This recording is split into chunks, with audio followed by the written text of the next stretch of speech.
Arctic storm from Siberia sweeps across northern Europe. It's on mountaintops at high elevations that the storm's full force can be felt.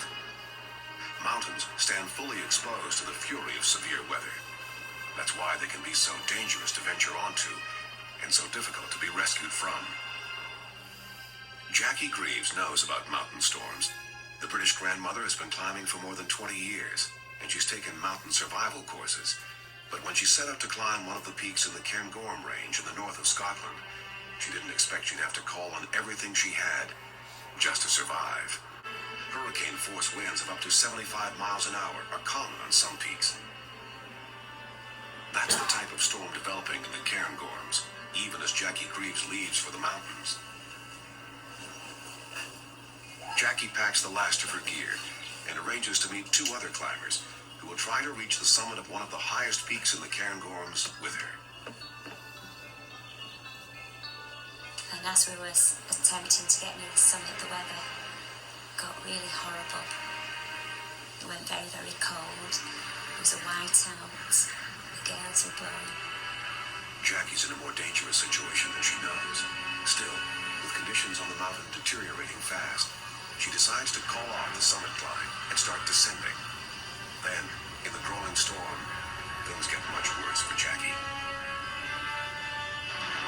We were just about to turn back, and I fell through a cornice. I just kept falling and falling and falling, possibly hundreds of feet.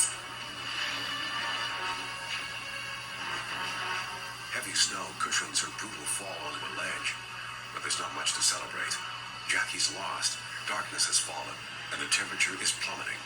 And in the fall, she's been torn away from her companions, who can't find any trace of her. I was shivering, just uncontrollable shivering. It's horrendous. And I pulled out my survival bag, still stuck on this slope, which was sheer ice. I just lay there in the wind and the cold. Apparently it was nearly -40 degrees. I started to freeze up. I could hardly breathe. The next morning, the Mountain Rescue Center receives word that some climbers who've registered with the center are overdue. Workers know that few people can survive a night on the mountain under storm conditions. Alan Sylvester is a mountain rescue veteran who's seen his share of tragedies. The storms that are blowing to Scotland are very severe, especially between November and April. Because you have the easterly winds and the Arctic conditions, the temperatures can be absolutely horrendous and fatal. It could take days to scour the huge mountain, so the rescue team tries to quickly narrow the search. They check the most common routes to the mountaintop first. On day 2, the search along one of the summit routes pays off. Jackie's companions are found, tired and chilled, but alive. But there's no trace of Jackie.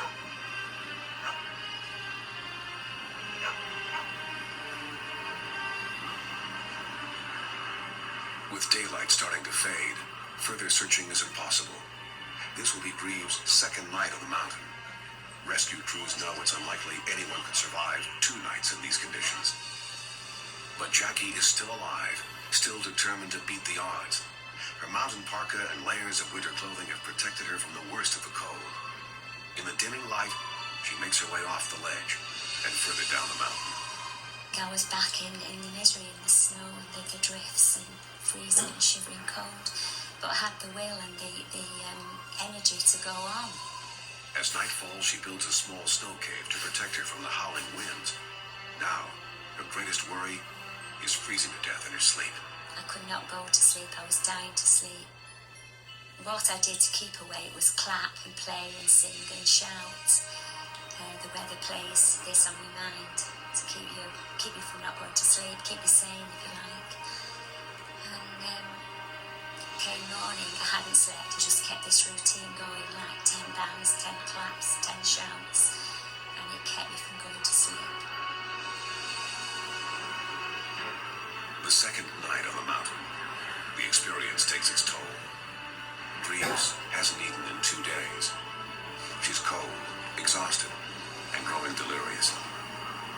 She She knows she'll die if she spends much more time on the mountain. Below, the rescue effort resumes.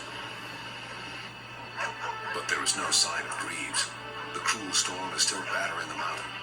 Searchers find themselves struggling to keep any hope alive.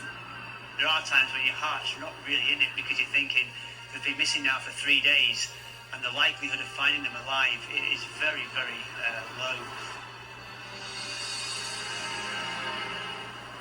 Jackie also knows time is working against her. Weakened by cold and dehydration, she decides to make a last-ditch attempt to get down the mountain by herself. She stumbles on an icy creek and follows it, knowing the water would have cut a direct path to the bottom.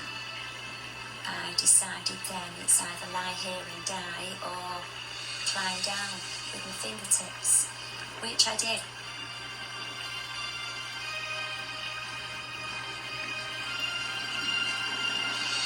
It wasn't very easy with frozen fingers and shivering, and suddenly started falling down this waterfall and landed on a deck and frozen ice.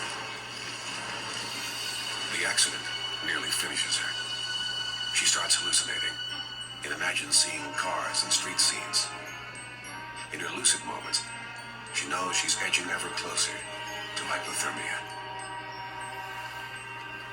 Further down the mountain, one search crew starts working its way up a pass. In the face of a bitter gale, one of the special rescue dogs, Solo, picks up a scent. The dog bolts, frantically working its way up the pass. The rescue team trying to keep up. But eventually saw these men and 2 dogs. I thought, are these real or am I still hallucinating? But the dogs came up to me and started licking my face. And the men were shouting, "Are you Jackie?" And I said, "Oh, please help me. I've been lost for 2 nights and days." And they said, "Yes, we know." Rescuers quickly cover Jackie and give her warm tea to reduce hypothermia. Alan Sylvester remembers the exhilaration of finding her alive. It's like your heart's buzzing, it's the adrenaline pumping. Everything you've worked for the last 2-3 days has actually all come to a conclusion that she's alive. Seeing her for the first time, there was tears from Jacqueline, and the guys were basically just trying to get on and to warm her up and to keep her going. It was fantastic, absolutely fantastic to find her alive. The casualty is relocated alive and well at grid reference 0. Cold, dehydrated, exhausted, Greaves still manages a smile for the rescue team for the warm tea they give her. She knows that when they found her, she didn't have much more time left. And Jackie's troubles are not completely over. Rescuers must still get her off the mountain and to the hospital. They mark their location with a red distress flare. A Royal Air Force helicopter arrives, and within minutes, Greaves is airlifted to safety.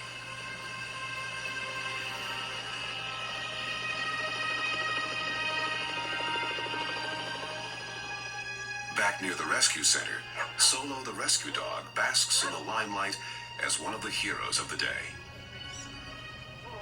While the rescue team takes a moment to celebrate a victory over the mountain, they know the result could have been very different. So does Jackie Greaves.